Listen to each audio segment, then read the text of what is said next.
Hey everybody, welcome to Obscurities in miniature. It is time, because it's Friday, for another obscurity in literature, or multiple obscurities for that matter.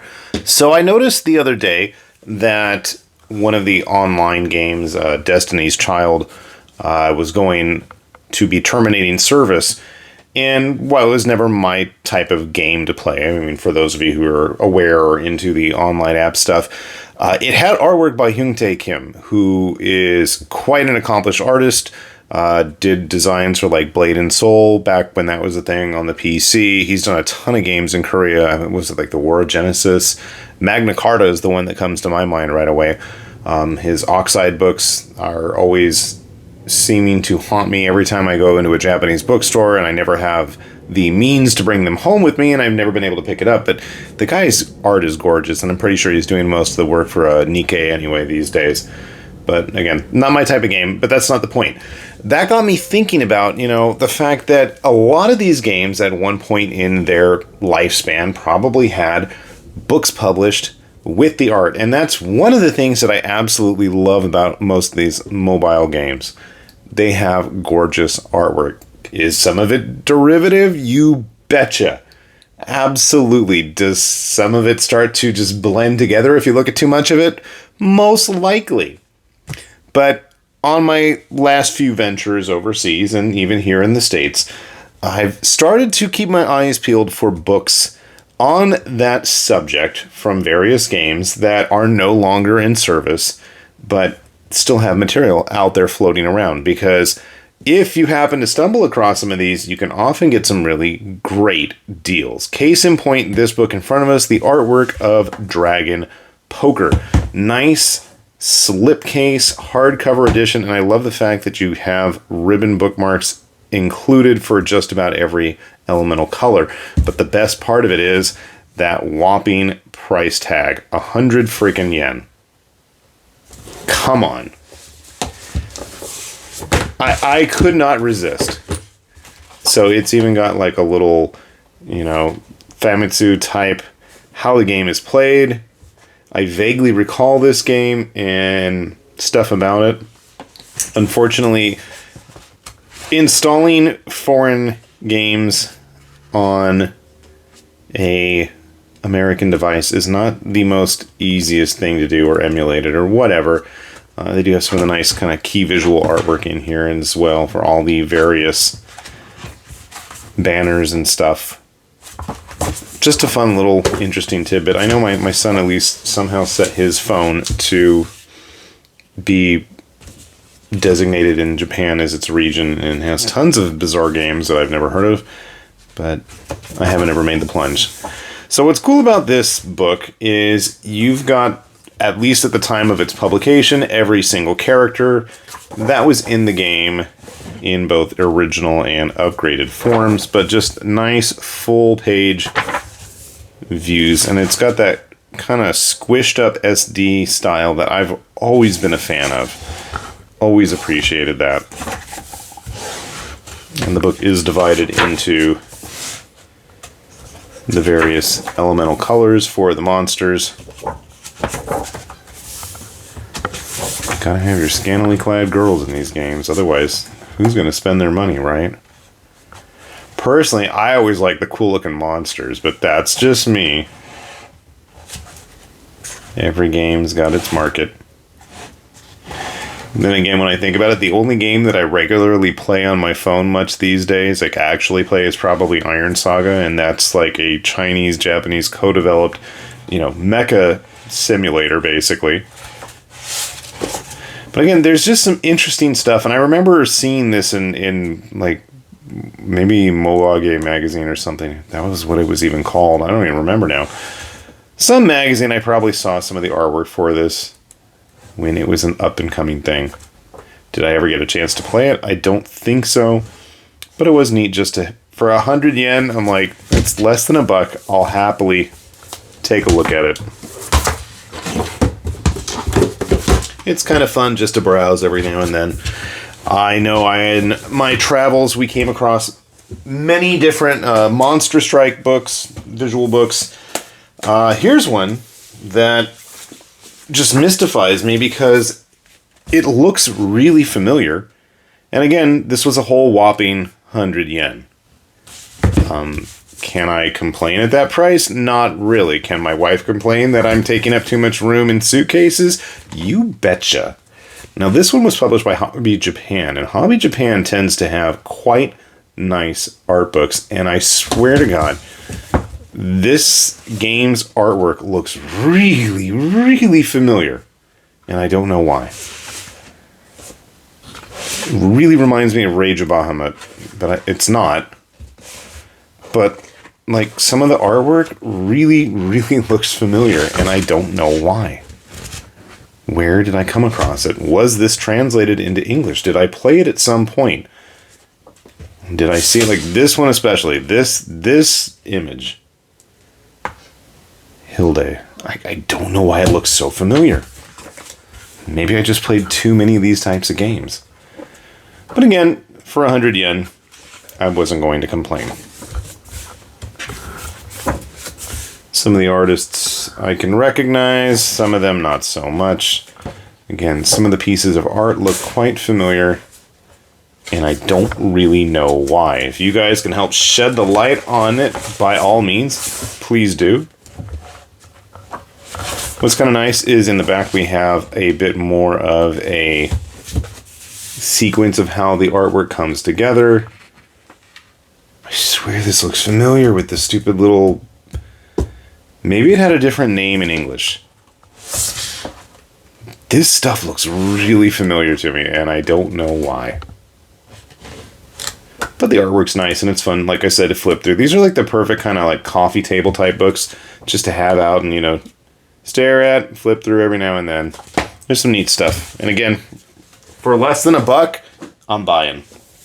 And the one that really, truly made me a happy super nerd was finding the Brave Frontier art book, again, for a whopping 100 yen.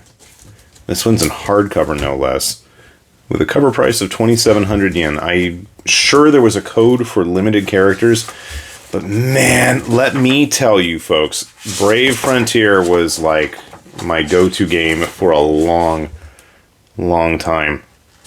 I love that poster of all the characters, big characters at the time. Did it all go downhill eventually? Yeah, they always do. You can't really help that.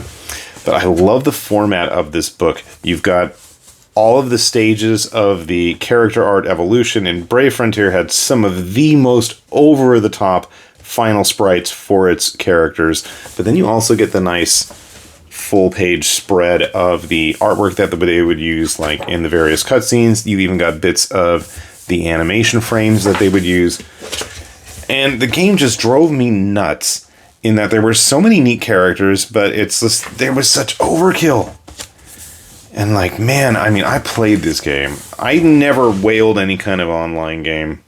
Don't intend to anytime soon, but I grinded the hell out of that game. And every now and then I buy some stuff, but I can say I did not put any significant amounts of money into it. But dang, did I love playing this. Loved all the characters, loved all the style. The main 6 heroes. And what's kind of cool is you have, you know, obviously we had all the main heroes there, but then we have like each of the banners actually separated out with all of the characters that were included in those, which is kind of a neat touch. And I mean, if you played Brave Frontier, to me, Brave Frontier was the ultimate character collector. Sadly, Zelnek, I think his name was in English. Zerunaito. Dude got me through some fun times, but you don't get to see a lot of the stages of, you know, character design for a lot of these, unfortunately. Like I said, Brave Frontier had a lot of characters. Paris. Rima, who was the kind of narrator for a lot of it. I thought you got Noelle here at some point or another. Again, just kind of neat to see all of the actual full-page artwork for this, all the maps, all the background screens, various bosses and monsters. It looked like they're from the raid sections, but also just bosses in general. So much art. Oh, I guess this is some of the... Are these like the... Yeah. International units. Oh... I don't even remember their names anymore, but yeah, the Tengu dude was a cool one. I think he was like a freebie giveaway or something. The Chinese couple from Chinese New Year one year. I think they, like, you had to go through stages to get him to this point, and then, like, eventually they united. You had to have both units. Such nostalgia. Random weapon designs, some sketch work. There was a lot of fun to be. I mean, this is like this kind of book I loved coming back to. And real quick, just because I had some handy, and since I'm on the topic of cheap books and what to look for, I can feel the tables shake from the weight of these things. Lord of Vermillion is an interesting one. Lord of Vermillion is a game that has never come out in the States. It was a card-based, kind of a MOBA-style game, I guess, for lack of better terms, based with cards, and it was only in the game centers or arcades in Japan that I've ever seen. And what's funny is, every time there was a new revision, all of these books would basically just become, like, super cheap. I paid 200 yen for this one. Big spender, right? And again, the earlier books are kind of cool because there was a lot more variety. And again, since it's card-based, you have a lot of big, splashy art with the character art front and center. Except these are interesting because one of these, had some people that did illustrations for this that don't usually do these kinds of illustrations. Like, if I can find it, I know there's one by Todd McFarlane in one of these books. I have a few of these. I don't know if this is the right one, but again, some of these names. In fact, speaking of Destiny Child, here is an illustration by Kim Hyun-tae. His style is definitely coming through there. One of my favorites, Toshiaki Takayama. Just kind of a who's who, at least, kind of a nice snapshot of what was being done with card games at the time. Me personally, I don't like cards. They're too small.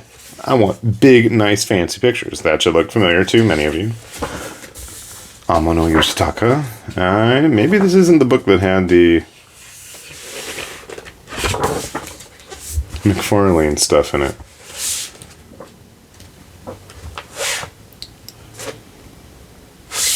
But again, it has some interesting art. There's no denying that.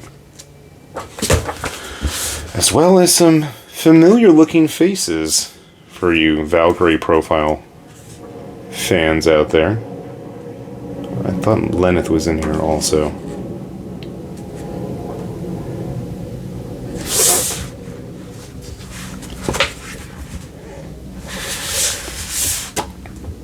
Okay, moving on.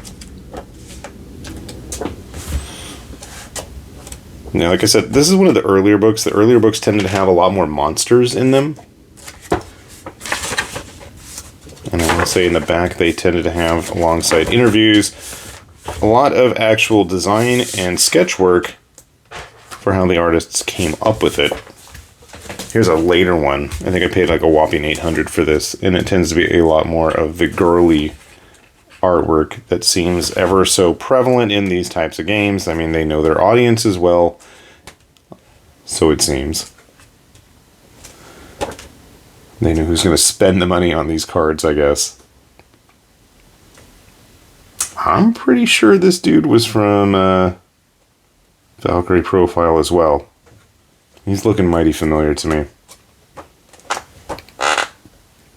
I swear I brought one of the books with the McFarlane stuff.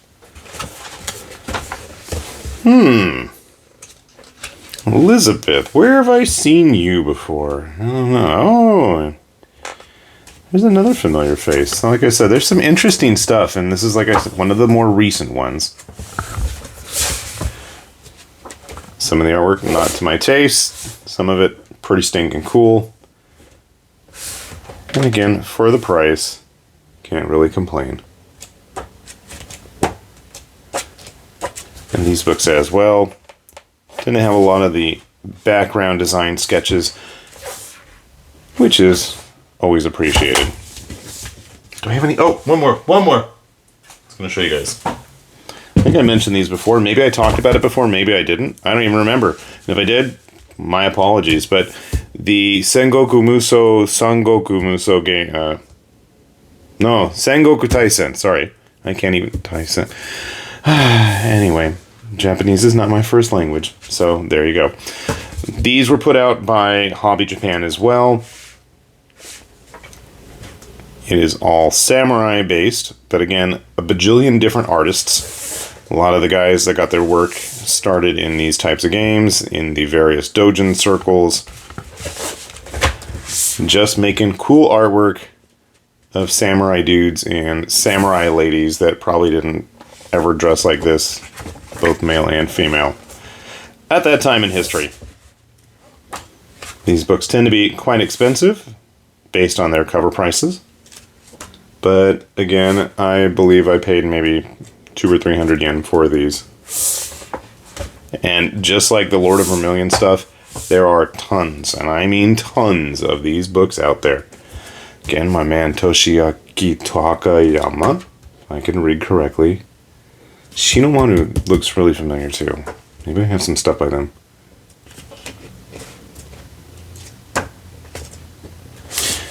And again, lots of sketch work, design work in the back. Always cool to see from some of these very well-established artists, or artists that would become more established. Daisuke Izuka, famous for doing a lot of Fire Emblem work. And this one, like I said, is an older one with a 2,300 yen price tag. The cards weren't included, sadly, but that's half the fun. If you don't get it with the cards, they are substantially cheaper. So, something to think about. Just taking you guys down a fun trip of all sorts of books. I know I have more somewhere. Maybe we'll save them for another time.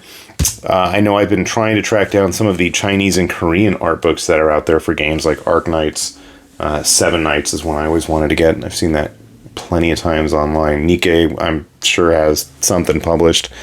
But just something fun. As I've said, I've been a big mobile gaming fan for quite a few years, so some of these, especially like the Brave Frontier book, hold a lot of nostalgic value for me. So, fun times. With that said then, this has been High Lord Tamberlane with Obscurities and Miniatures, saying thanks for watching, and we will see you back here soon. Bye-bye!